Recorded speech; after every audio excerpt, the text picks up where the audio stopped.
Bidadi township ಯೋಜನೆಯ ಪರ ವಿರೋಧದ ಪ್ರತಿಭಟನೆಗಳು ನಿಲ್ಲೋ ಹಾಗೆ ಕಾಣಿಸ್ತಾ ಇಲ್ಲ.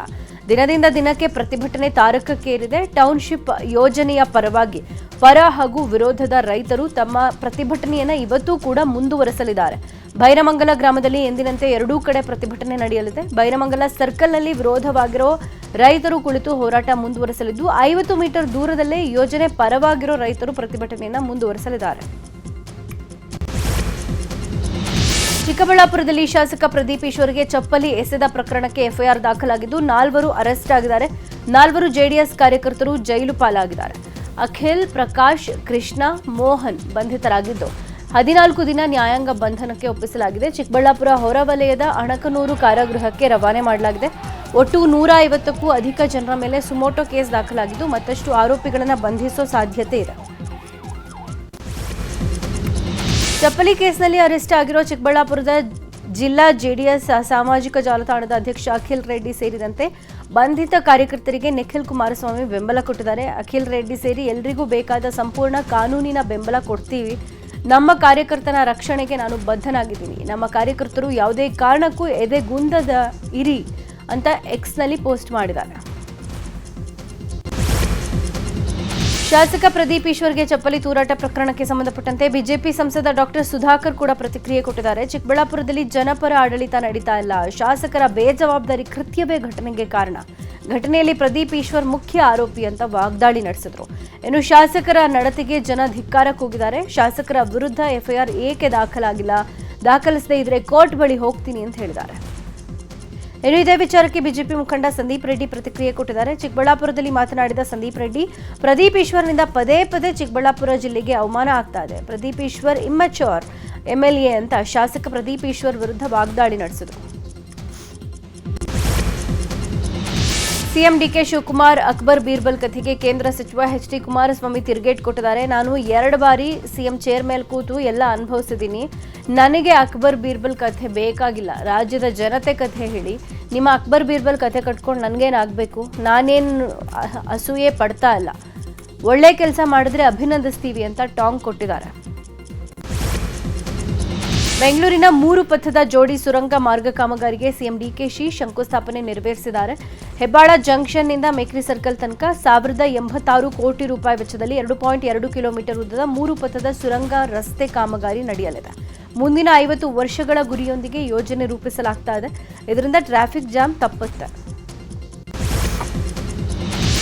ಮೈಸೂರು ಜಿಲ್ಲೆಯಲ್ಲಿ ಪೂರ್ವ ಮುಂಗಾರು ಮಳೆ ಕೈಕೊಟ್ಟಿದೆ. ಈ ಕುರಿತು ಮೈಸೂರು ಮತ್ತು ಚಾಮರಾಜನಗರ ಜಿಲ್ಲೆಗಳ ಪ್ರಕೃತಿ ವಿಕೋಪ ಮೇಲುಸ್ತುವಾರಿ ಸಚಿವ ಯತೀಂದ್ರ ಸಿದ್ದರಾಮಯ್ಯ ಮೈಸೂರಿನಲ್ಲಿ ಸಭೆ ನಡೆಸಿದ್ದಾರೆ. ಕುಡಿಯುವ ನೀರು ಹಾಗೂ ಮುಂಗಾರು ಬಿತ್ತನೆಯ ಪ್ರಗತಿ ಪರಿಶೀಲನೆ ನಡೆಸಿದ್ದಾರೆ. ರೈತರಿಗೆ ಹವಾಮಾನ ಅಥವಾ ಮಳೆಯ ಆಧಾರದ ಮೇಲೆ ಬೆಳೆ ಬೆಳೆಯೋಕೆ ಸಲಹೆ ಕೊಡುವಂತೆ ಅಧಿಕಾರಿಗಳಿಗೆ ಸೂಚಿಸಿದ್ದಾರೆ. ಅಲ್ಲದೆ ಎಚ್.ಡಿ. ಪಿರಿಯಾಪಟ್ಟಣ ಭಾಗದಲ್ಲಿ ಬೆಳೆದಿರೋ ಜೋಳದ ಬೆಳೆಯಲ್ಲಿ ಬಿಳಿ ಸುಳಿ ರೋಗ ಕಂಡುಬಂದಿದ್ದು ಇದಕ್ಕೆ ನೀಡಬೇಕಾಗಿರೋ ಔಷಧೋಪಚಾರ ಕುರಿತು ಹಾಗೂ ಬೆಳೆ ಪರಿವರ್ತನೆ ಕುರಿತು ಜಾಗೃತಿ ಮೂಡಿಸಿ ಅಂತ ಅಧಿಕಾರಿಗಳಿಗೆ ಸೂಚಿಸಿದರು. ಮೈಸೂರು ಜಿಲ್ಲೆಯ ಕೆಂಪಯ್ಯನಹುಂಡಿ ಗ್ರಾಮದಲ್ಲಿ ಪ್ರಿಯಕರನ ಕಾಟಕ್ಕೆ ಮಗಳು ಸೇರಿದಂತೆ ತಂದೆ ತಾಯಿ 3 ಆತ್ಮಹತ್ಯೆ ಮಾಡಿಕೊಂಡಿದ್ರು. ಈ ಹಿನ್ನೆಲೆ ಕೆಂಪಯ್ಯನಹುಂಡಿಗೆ ಭೇಟಿ ನೀಡಿ ಸಿದ್ದರಾಮಯ್ಯ ಈ ವೇಳೆ ಸಿದ್ದರಾಮಯ್ಯಗೆ ಮಾಜಿ ಸಚಿವ ಎಚ್.ಸಿ. ಮಹದೇವಪ್ಪ, ಶಾಸಕ ಪುಟ್ಲಿಂಗ್ ಶೆಟ್ಟಿ ಕೂಡ ಸಾಥ್ ಕೊಟ್ಟಿದ್ದಾರೆ. ರಾಜ್ಯದ ಎಲ್ಲ ವಿದ್ಯಾರ್ಥಿಗಳು ಇವತ್ತಿನಿಂದ ಉಚಿತ ಬಸ್ ಪಾಸ್ಗೆ ಅರ್ಜಿ ಸಲ್ಲಿಸೋಕೆ ಅವಕಾಶ ಕೊಡಲಾಗಿದೆ. ಸೇವಾ ಸಿಂಧು ಪೋರ್ಟಲ್ ಮೂಲಕ ಅರ್ಜಿ ಸಲ್ಲಿಸುವಂತೆ ರಾಜ್ಯ ಸರ್ಕಾರ ತಿಳಿಸಿದೆ. ಉಚಿತ ಬಸ್ ಪಾಸ್ ಘೋಷಣೆಗೆ ಮುನ್ನ ಪಾಸ್ ಮಾಡಿಸಿದವರಿಗೆ ಹಣ ಮರುಪಾವತಿ ಪಡೆಯೋಕೆ ಅವಕಾಶ ನೀಡಿದೆ. ಅರ್ಜಿ ಸಲ್ಲಿಸಿದ 7 ದಿನಗಳ ಒಳಗಾಗಿ ಮರುಪಾವತಿ ಮಾಡಲಾಗುತ್ತೆ ಅಂತ ಸೂಚಿಸಿದೆ.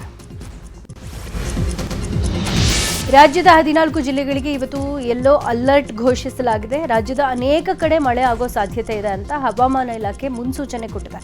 ಬೀದರ್, ಕಲಬುರಗಿ, ಯಾದಗಿರಿ, ರಾಯಚೂರು, ವಿಜಯಪುರ, ಬಾಗಲಕೋಟೆ, ಕೊಪ್ಪಳ, ಗದಗ, ಧಾರವಾಡ, ಬೆಳಗಾವಿ, ಹಾವೇರಿ, ಉತ್ತರ ಕನ್ನಡ, ಉಡುಪಿ, ದಕ್ಷಿಣ ಕನ್ನಡ ಜಿಲ್ಲೆಗಳಿಗೆ ಯೆಲ್ಲೋ ಅಲರ್ಟ್ ಕೊಡಲಾಗಿದೆ. ಇನ್ನು ಚಾಮರಾಜನಗರ ಜಿಲ್ಲೆ ಮಲೆಮಹದೇಶ್ವರ ಬೆಟ್ಟದ ಪೊನ್ನಾಚಿಯಲ್ಲಿ ಭರ್ಜರಿ ಮಳೆ ಆಗಿದೆ. ಹಳ್ಳ ಕೊಳ್ಳ ಉಕ್ಕಿ ಹರಿತಾ ಇವೆ. ಇದರ ಪರಿಣಾಮ ಜಮೀನುಗಳಿಗೆ ನೀರು ನುಗ್ಗಿ ಜಲಾವೃತ ಆಗಿದೆ. ಜನನಿಬಿಡ ಪ್ರದೇಶದ ಮನೆಗಳ ಮುಂದೆ ನೀರು ನುಗ್ಗಿದ್ದು ನದಿಯಂತಾಗಿದ್ದು ಜನಜೀವನ ಅಸ್ತವ್ಯಸ್ತವಾಗಿದೆ.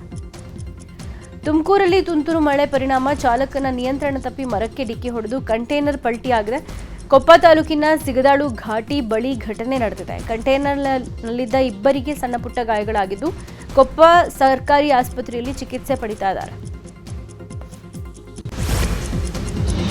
ವಿಜಯಪುರದಲ್ಲಿ ಮಳೆಗಾಗಿ ರೈತರು ದೇವರ ಮೊರೆ ಹೋಗಿದ್ದಾರೆ. ಈ ವರ್ಷ ಮುಂಗಾರು ಮಳೆ ಕೈಕೊಟ್ಟ ಪರಿಣಾಮ ರೈತರು ತೀವ್ರ ಸಂಕಷ್ಟಕ್ಕೆ ಸಿಲುಕಿದ್ದಾರೆ.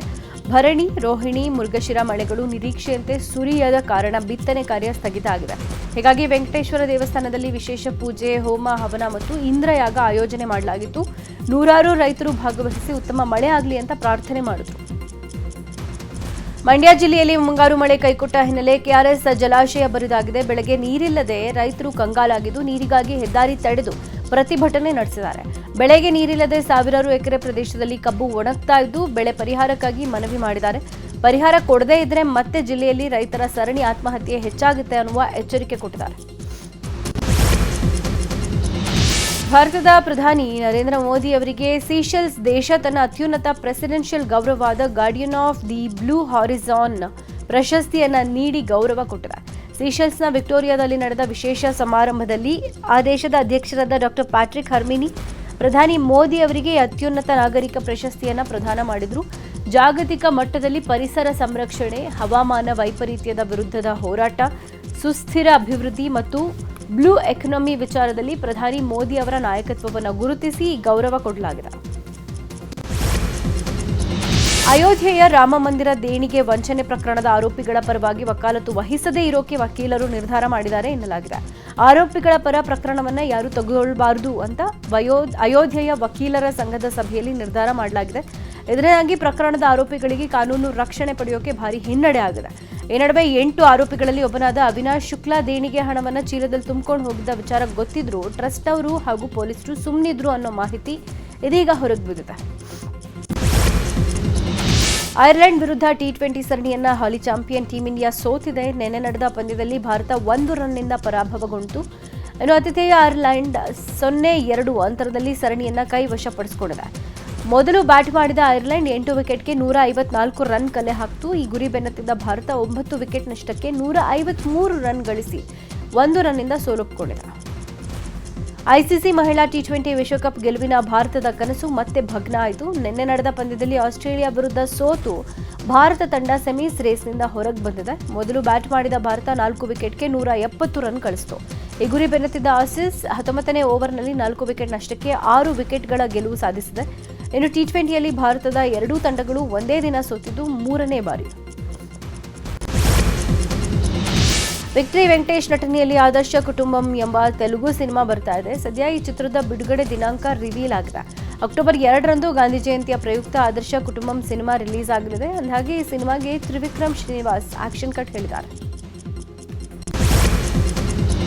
ಟಾಕ್ಸಿಕ್ನಲ್ಲಿ ಬಾಲಿವುಡ್ ನಟಿ ಹುಮಾ ಖುರೇಶಿ ನಟಿಸಿದ್ದಾರೆ. ಇತ್ತೀಚೆಗೆ ಯೂಟ್ಯೂಬ್ ಚಾನೆಲ್ ಒಂದಕ್ಕೆ ಹುಮಾ ಸಂದರ್ಶನ ಕೊಟ್ಟಿದ್ದಾರೆ. ಅದರಲ್ಲಿ ಟಾಕ್ಸಿಕ್ ಬಗ್ಗೆ ಮಾತಾಡಿದ್ದಾರೆ. ಸಿನಿಮಾ ಸಖತ್ತಾಗಿ ಮೂಡಿ ಬಂದಿದೆ ಅಂತ ಹೇಳ್ಕೊಂಡಿದ್ದಾರೆ.